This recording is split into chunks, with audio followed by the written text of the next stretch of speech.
譬如流浪動物嘅無頭公案嘅時候咧，亦都好需要有目擊者出嚟，因為線索係好緊要嘅。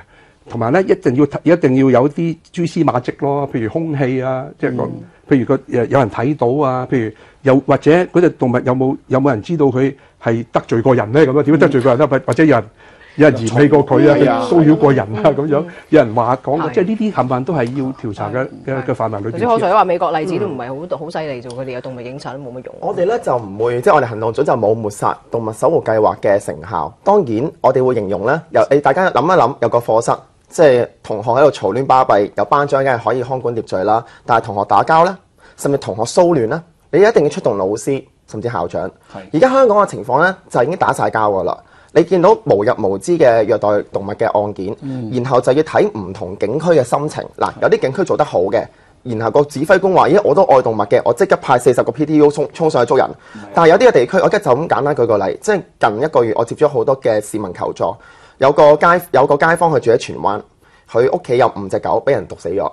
喺事先係有隔離鄰舍嚟預告同佢講，我一定會毒死呢隻狗㗎啦。咁結果5隻狗死咗，係食嗰啲飯咧，就俾人落藥毒死嘅，上咗報紙㗎啦。咁結果咧，佢梗係好心噏，然後去報警啦。警方嘅態度就冇乜嘢要處理。你想我哋點咧？到我寫信過去，即係去跟進，先至會有啲嘅聲氣。我見得到就係嗰種嘅態度唔統一啦，唔係我會見得到就係我相信呢個制度，而唔相信人治。有個制度令我哋見得到，我哋安心有一個專隊，而唔需要跨部門嘅。嗱，跨部門嘅定義係咩呢？當阿曾偉雄處長話人手不足，所以難以成立呢個嘅動物警察，我真係即刻反應就話：哇！我金錢不足，可唔可以唔交稅呢？唔得噶嘛，呢個唔係理由嚟噶嘛。即係你覺得應做嘅係生命嘅，係要尊重動物生命嘅，就成立專責部門。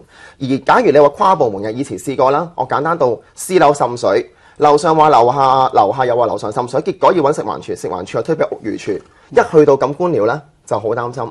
而家就係 SPCA 好有心去做，但係 SPCA 充當緊一個班長嘅角色，有時有啲嘢係到佢哋都好無奈。哎呀，因為大家要知道啊。動物嘅兇殺案比人類嘅兇殺案可能更難處理，因為動物唔識講嘢。嗱咁樣嗱，你啊作為班長嘅角色啦，咁究竟係唔係即係譬如似乎呢個社會咧係咪下下都要揾個老師啊，揾咩出嚟？咁究竟係咪應該同個學生講多啲教育上啊，提起過呢個愛護嘅意識咧？呢個正係我好想講嘅嘢嚟㗎啦。香港嚟講咧，話我哋搞教育搞咗好多年啦，關於愛護動物嘅教育啊，關於尊重生命、善待動物嘅教育搞咗好多年，但係都係由一啲團體咁樣，好似我哋活動協會其他團體啊咁樣去搞嘅。